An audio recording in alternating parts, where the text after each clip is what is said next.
Good evening, good day to you all, Metal Rules. It's a pleasure. I gotta say, actually, Metal Rules have been so good to Onslaught over the last 5 years since our reformation. It's a pleasure to do an interview with you guys. Great. So this is a pretty intense tour you guys are on. 21 shows in 21 days. This is day 17. How's it been going so far? Are we day 17, are we? I believe so, from what I looked at. It's been pretty intense, but we've survived. We've survived. It's we kicked off in Seattle, in Washington State, down through California, Arizona, Texas, back up through St. Louis, Chicago, and up on the lakes, and then now here we are in Montreal this evening. Amazing show, amazing. It's been very intense. When we got the initial date through for the tour, I was stunned. Like, oh my goodness, because I've actually celebrated a big birthday on this tour. I turned 50 in Chicago. Congratulations. And so I was thinking 50 years old, doing 21 shows in 21 days with some big drives. We're talking 10, 12-hour drives as well.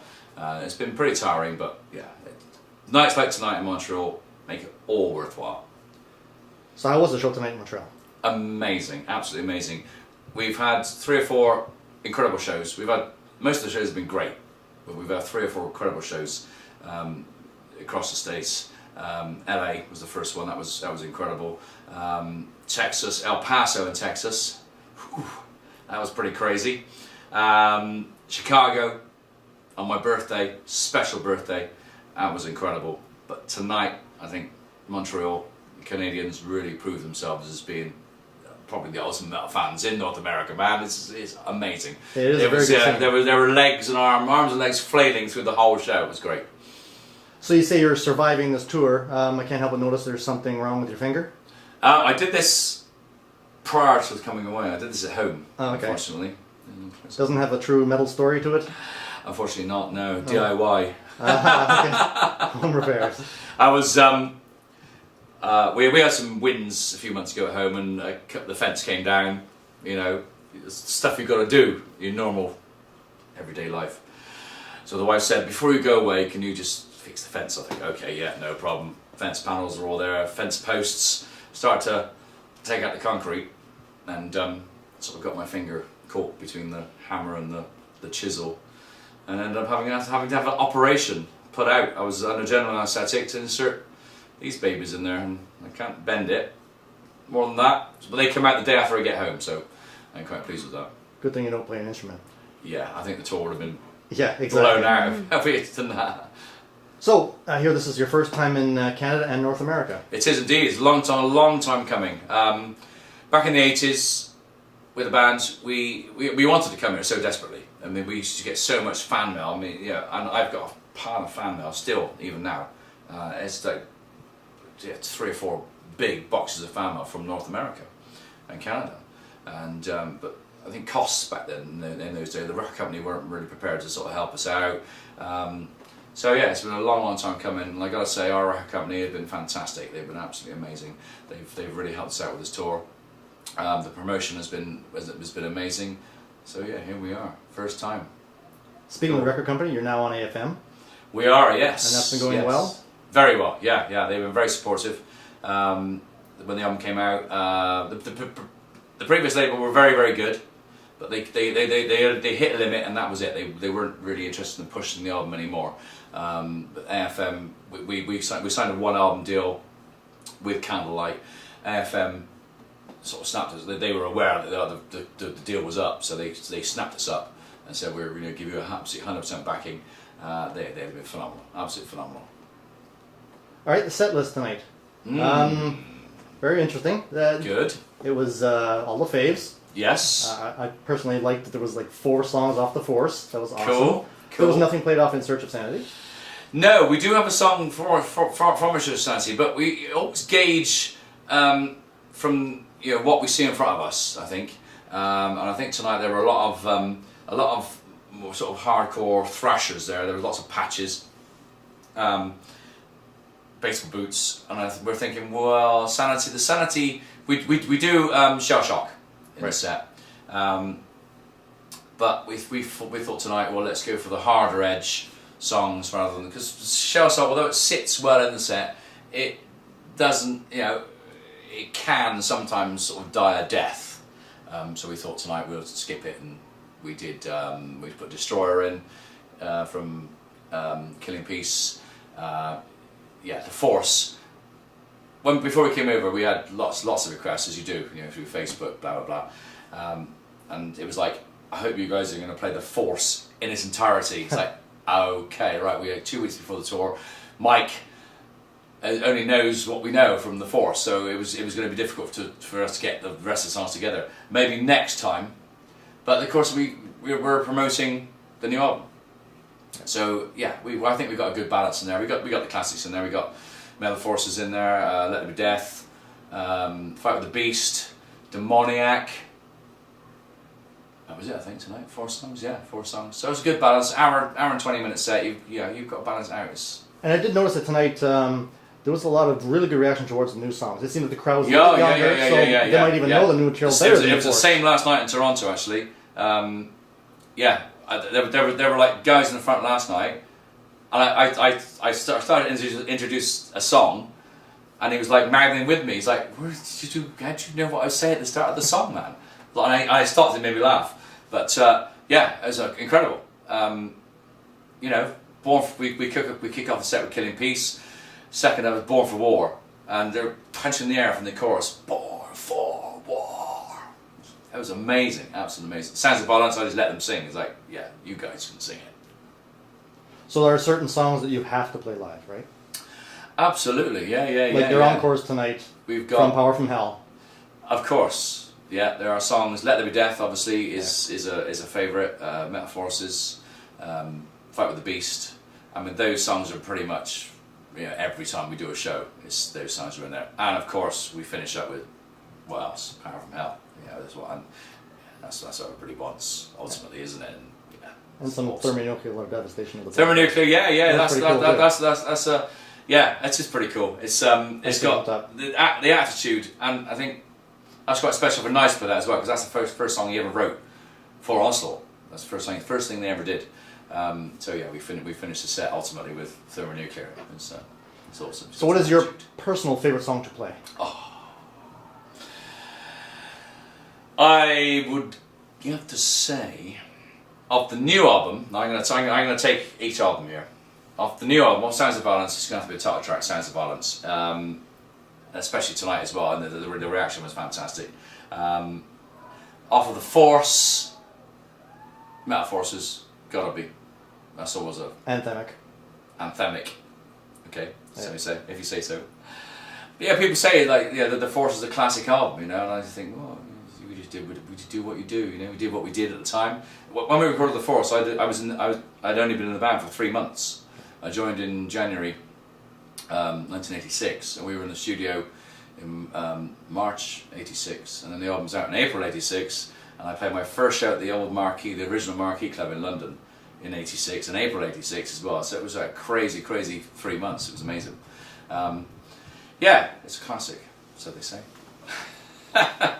The band you're touring with, Empire of Evil. Empire of Evil contains Mantis from Venom. Indeed, it does. Yes. And a lovely guy he is. You know. Can you tell us what kind of influence him and Venom had on your early career? Well, I want to say personally, I was a huge Venom fan. When Venom hit in the UK, it was I think Kerrang, and we had a magazine called Sounds magazine, and Sounds magazine really slated their debut album, Welcome to Hell. Really good. I mean, you think, I gotta buy this. They're good at such an awful review. I gotta buy it. So I bought the single, In League with Satan, first of all, and pre-ordered the album. So I got the day it came out, I got the album. And then a few years later, I went to the Hammersmith Odeon in London, and I saw them at their sort of debut big theatre show in '84, and I saw them several times after that. So I got to admit to being a bit of a fanboy, and I let it slip a bit in the beginning of the tour, you know.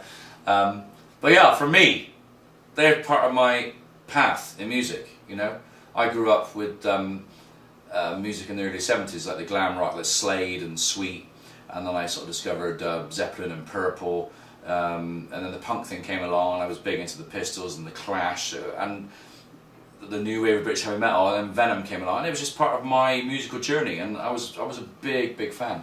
And we actually share the same management now.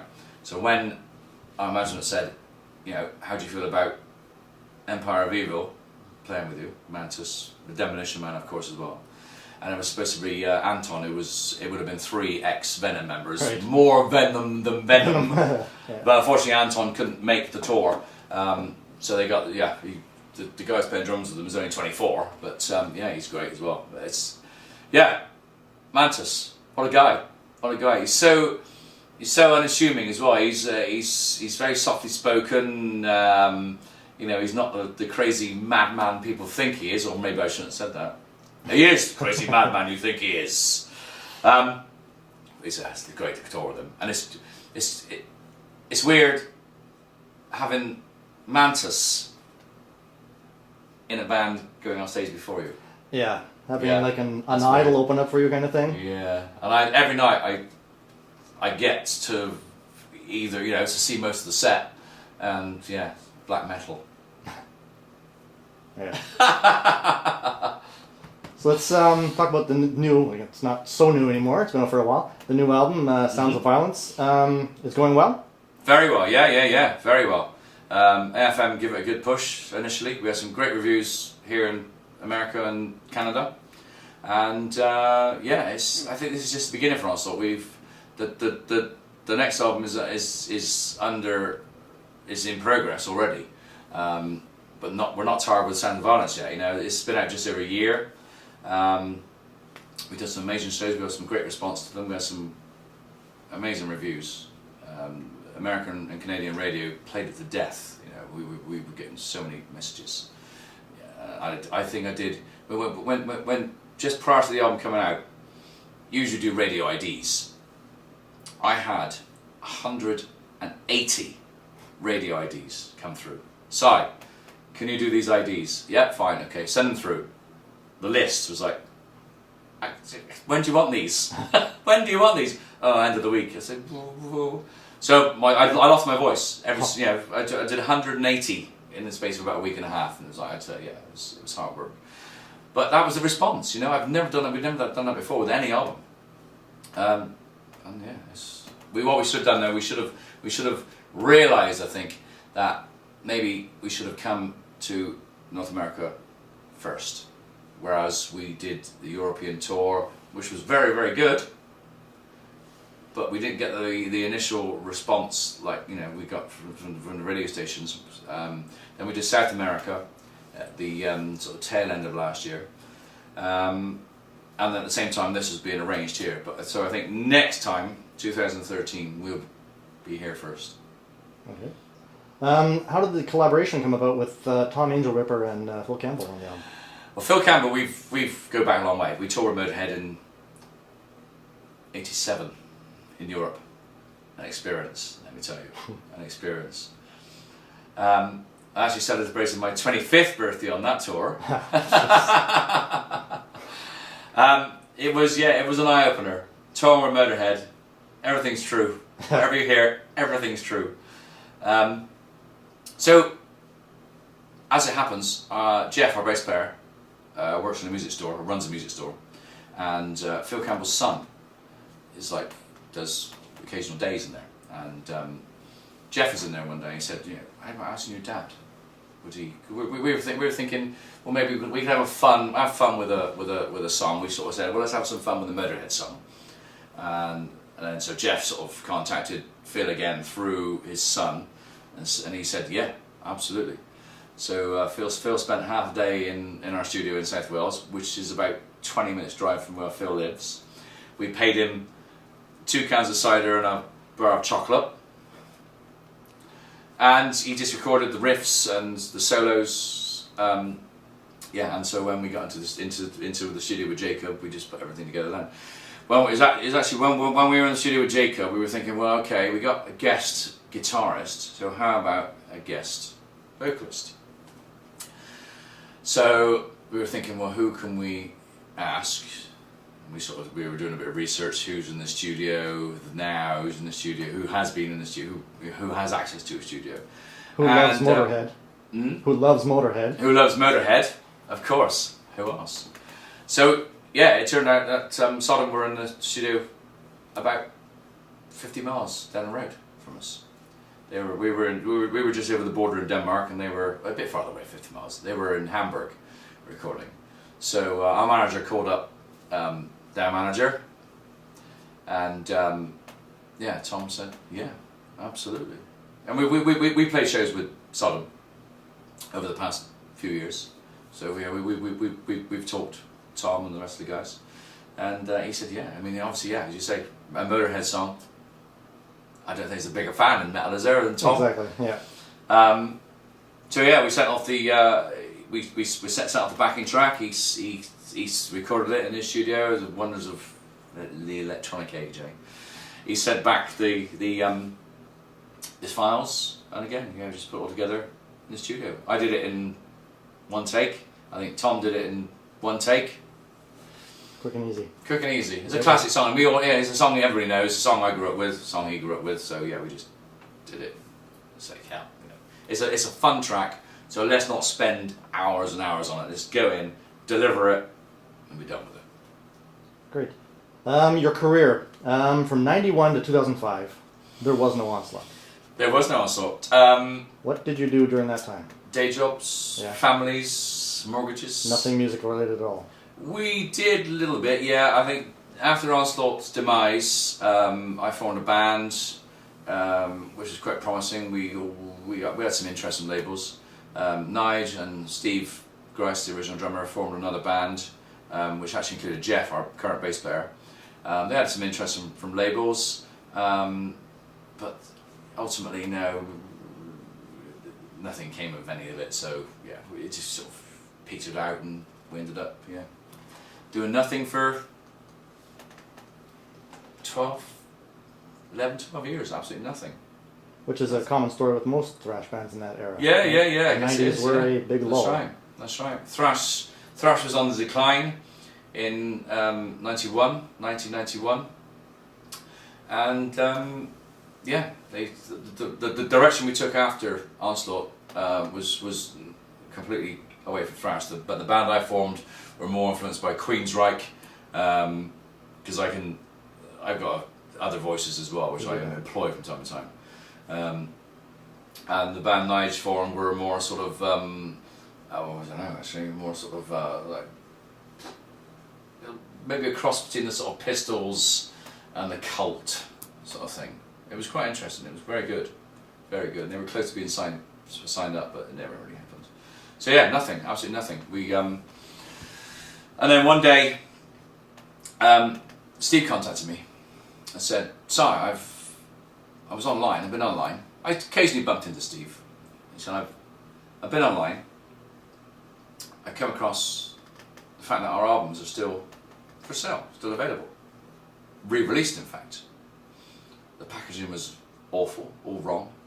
The the mastering was appalling, especially on Power from Hell. They got the wrong track listings, and well, let's do something about this, So Steve contacted me and said, look, Sy, Nigel said yes to reforming, but Nigel said only if Sy's involved. I said, oh, absolutely, I got no problem with that. Love to. So we did. We contacted the record label, which happened to be Candlelight and Plastic Head Distribution. They said, well, if you're going to reform, we'd love to sign you. So it was like, oh, okay, that's easy. We didn't have to go doing demos or anything, It took, and we rehearsed. We got together. Jim Hinder, who played on bass on the Church of Sanity, came along with us, and the guitarist Alan Jordan, who was in the band I formed post Onslaught, and then he joined Nigel's band post Onslaught just after as well. So Alan came along, and the first rehearsal, just the four of us, just myself, Nige, Steve, and Jim. It's terrible. We tried. We kicked up a metal. We thought, well, let's do Metal Forces. It's a song we surely we all know. And oh dear. It was terrible. I think we did 2 or 3 songs that night, and like, okay, well let's think about this. Let's think about this. So we went away, and then we talked on the phone and said, well, we're gonna persist. You know, maybe a little bit of potential there. We got to persist. So we had a few more rehearsals and said, yeah, this is all coming together. Right, let's have a meeting. What are we going to do with this? We don't really want to go out and do like a hits package, you know. To go out and sort of rehash the whole song. We've got to have some credibility. It's the 21st century, so let's write a new album. And yeah, lo and behold, within a year, we had written and recorded Killing Peace, which I feel is a great album. It's a great comeback album, but it has flaws. We had a deadline to finish writing before we went into the studio with Andy Sneap up in Derbyshire, and the deadline was fast approaching, and we were like, we wanted to get 9 songs in the album. I think we had 7 and a bit, so it was like 2 weeks to sort of throw something else together. So, oh, what can we do? So, well, I think ultimately we recorded an incredible album, but then of course soon we were really struggling with finding our feet, with sort of refining that anger and rediscovering our anger. And it wasn't until we wrote the title track Killing Peace when it all came together. And when we went back then, I think that was like the 5th song we written for the album, we went back and revisited everything else and brought everything else up to that sort of level. And then everything else, yeah, so I think the last song we had to finish off, we had like a week to finish it off, was Prayer for the Dead, which I feel is a great song. And I keep saying, we'll do it live one day, we'll do it live. I'm going to do some more songs of the album live. So we went to the studio, recorded it. Yeah, I think it's a credible album. But then we sort of found our feet, so almost immediately we recorded it, and I just continued writing. It's like, well, it's a bit of a purple patch. So we continued writing, and the first 2 songs which came out of the, I mean, literally within like 2 months of that album, he'd written Born for War and Godhead. So that was like the benchmark for the next album, you know. Okay, so after the Reformation, it seems that thrash has really exploded again a second time. I think we were the right place at the right time this time. Whereas I think Onslaught sort of jumped on the sort of train a little late last time, maybe. The bands like Creator, they were the German bands Creator and Destruction, and the American bands Testament. They had albums out like a year and a half before, well, probably 2 years before The Force, because Power Propelled was really not considered as a thrash metal album, was it? It was like a punk crossover, you know, with foundations in thrash there. They were basically discovering, learning to play their instruments. So I guess we were a little late coming on board, but then we got, it really went off for us, really good. We never hit the peak that the American bands did. I remember in a magazine, I think it was Kerrang, which you may have probably heard of, most of you have heard of. Oh yeah. I think in there was a statement which was said at that time, you know, I think Slayer and Onslaught were on a par, and they said which band you're going to go off. One of them are going to, maybe both, maybe one of them, but, and of course it wasn't us. I sort of wish. Yeah. Also, the UK Metal Forces was big on you guys. The UK magazine Metal Forces, yeah. Well, that's why we wrote that song. Yeah, because they had. Well, you wrote it specifically. Well, you wrote it specifically. Yeah, it was like Metal Forces. That was a great magazine. The Metal Forces. Yeah, I mean the worldwide. As I say in the introduction of the song, you know, we are a brotherhood of metal. The Metal Forces. So aside from the early days, the 80s with the golden age of thrash, and now it's resurgence, which era do you think is stronger? Do you think thrash is now back in a stronger way than it was? Thrash is definitely stronger now, yeah. Everybody's got a defined direction, I think. I really think that the younger bands, and this isn't dissing the younger bands, but I think they need to find their own identity. A lot of the younger bands are sounding like 80s thrash bands, you know, they're sort of rehashing Exodus riffs. Maybe some people say we are, but I think also to my ears, you know, there's like 3 main areas, maybe 4 main areas for thrash. There's a German influence with your Destruction and Sodom. They sound so Teutonic, you know. You've got the Bay Area, your Testaments, Exodus. You've got your New York, which is more probably sort of crossover, obviously Anthrax. They've got the defined sound. And I think in the UK we've got it. I think Onslaught have got a defined UK thrash. Okay, that leads to my next couple of questions here. Back in the day, there was a pretty good UK thrash scene. There was like Reanimator, Eccentric, Slammer, Damn, Deathwish, Virus. These guys are all gone now, and you guys are still around. Why are you guys still around? Because when we reformed, we got old scores to settle. With the whole episode with Search Sanity, Nige felt that because of my sort of dismissal from the band by the record company, that's another story. Fairly well told, I think. Yeah, fairly well told. We had old scores to settle. So yeah, we were determined to be credible. Some of the other bands have reformed. Zentrix reformed for a short while. I think probably not in the same sort of, I don't know, Lawnmower Death. They reformed for a while. A little bit more sort of comedy. Sort of. Yeah. Sorry guys. I don't know. It's determination, and I think when we started writing, you know, we thought, well, this can work. This can work. And then when we got onto Sounds of Violence, it's like, yeah, this really can work. We can write songs together. We can deliver the songs in a way that, you know, we couldn't. And it annoys me because people say, oh, you don't sound like the Force anymore. Well, you know, we're 25 years older now. My voice has changed for the better, I think.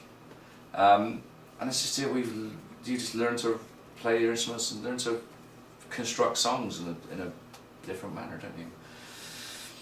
And another thing about the UK thrash, there was a documentary just being, I think it was being posted in post-production right now. History of a Time to Come. You involved in that at all? Yes, we are involved in that. Yeah. I think you would have to be, being we would have to be. Yeah, we did some interviews for that. I think he's hoping to get a general release for it. Whether that's going to happen, I mean, obviously, doing something like that may be difficult to get some sort of distribution deal. I think he's hoping to get like a premiere in a London cinema. I hope for him. I mean, he's done so well. He's really hard at this. I so hope it's all come together for him, and I hope it just doesn't go to DVD and sort of like get lost somewhere, you know. Pardon me. Because I think UK thrash made a big statement at the time, and yeah, bands like ourselves, I think we're continuing to make that statement and flying the flag for UK thrash. So a lot of other UK thrash bands have sort of tried to come back and gone. We got the youngsters, and was the Eval, awesome band, amazing band. Maybe a little bit too. Although the new album, I gotta say, the new album, I think they're finding their feet and they're finding their own direction when they've reformed. I mean, they were originally a Metallica covers band, and I think the influences of Metallica and the Exodus were a bit strong. And I think now they're finding their own direction. Their last album, Five Serpents' Teeth, is excellent. I really rate that album. Really rate it. And a band like Savage Messiah? Savage Messiah, yeah, very good. We've got, I'd say we've got another band as well to look out for. Unsigned. We did a UK tour back in end of last summer. And we took a band out with us called Fallen Fate. They're from the northeast of England. Incredible. Absolutely amazing band. Great songs, great players, great musicians, and they have got a bright future. Unfortunately, they haven't been snapped up at the moment. They haven't been taken on, because I think record companies are struggling right now. A lot of record companies are struggling, obviously, because of downloads. And I won't spend too long on this because I know people get bored with it. But ultimately, with downloading song, it's not necessarily the band who suffers; it's the record labels. It's for us. It's great. People hear the music. If they like it enough, go and buy the album. If you don't buy the album, then the record company are the ones who ultimately suffer. They can't invest in new talent. So it's really slowed down. And Fallen Fate have found that they've approached companies and said, yes, we like the Sy New, but right now it's a bit of a tough time. So there's one to look out for. Please check them out online somewhere. Fallen Fate. Okay. Also in the vein of upcoming, what is next for Onslaught? Next also, we got some summer festivals. Well, we get home next week. I'm going to spend a week on the sofa doing nothing, sat in front of the telly, And no more home repairs. eating peanut butter sandwiches. No more home repairs. Oh no, not for a while anyway. We're writing. We're about probably halfway through musically for the new album, which is sounding amazing. I'm gonna say one track in particular is departure is probably wrong. It's still faithfully Onslaught in what we do, but there's a slant on it. There's a bit of a outside influence on it, and it's going to be a masterpiece. It's a masterpiece. So we're writing. We got summer festivals across Europe, and we're going to be busy. The plan is to get in the studio later this year. No rush. We're not going to set ourselves a deadline. When we're ready, we're ready. But the plan is to get the next album out for April 2013. So hopefully looking to get in the studio for September, October. I think we've got a tour in Europe booking for August, September. So we could probably come straight off that tour and go into the studio and record the new Onslaught album. We've got a DVD to be released from this tour. We got a couple of shows we've filmed. We're doing some of our own footage in pink bedrooms. No. Any title for that live one yet? Nope, nothing yet. We'll see what comes out of it. You know, if should be good. We've had a couple of shows filmed. The Bay Area show and where else? Chicago was filmed. So if those filmings are successful, we got the New York show coming up. That's being filmed. So yeah, we're going to put together like a documentary on the road in the United States and Canada, and it'd be boring. Just be sat in the back of the bus like. One last thing, just pick your brain, get your opinion. Top 3 thrash albums all time. Easy. Oh. Easy. Rain in Blood, Slayer, of course. Master of Puppets, by some band who need to rediscover their. They broke up, didn't they? They broke up. Yeah. Yeah. Someone else. I haven't heard them in years. Someone else called Metallica. Yeah. And I'm gonna say Sounds of Violence. Sounds of Violence. Including on this album, but there's so many great albums. The New Order, Testament, fantastic album. Creator. I actually remember going to London. This is before I was in Oslo, and I discovered Venom and the thrash came along, and ooh. I remember I went to London. I bought the first, and the same day I bought the first Destruction album and the first Creator album. Endless Pain is rough and raw. I love that album. It's great. It's got something with it. Something to it. It's good. So much great thrash, great music. I could go on about Zeppelin and Purple, and Pink Floyd. That's why. What's the one album you're listening to now that people should listen to?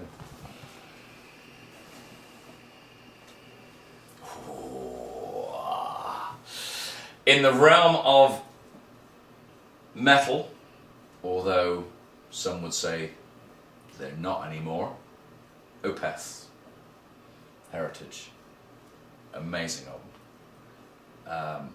I've followed Opeth right from their early days, and I was really excited because they had. I've been into my prog rock. I like Yes and Genesis and Van der Graaf Generator. To hear a band doing extreme death metal, but it's like, whoa, this is quite interesting. It's a real prog influence. A bit Camel would appear, and Michael's a big fan of Camel, and they've turned it around, haven't they? Over the period of all their albums, they've got now to to Heritage is just like a complete prog album, the best 70s prog album ever made in 21st century.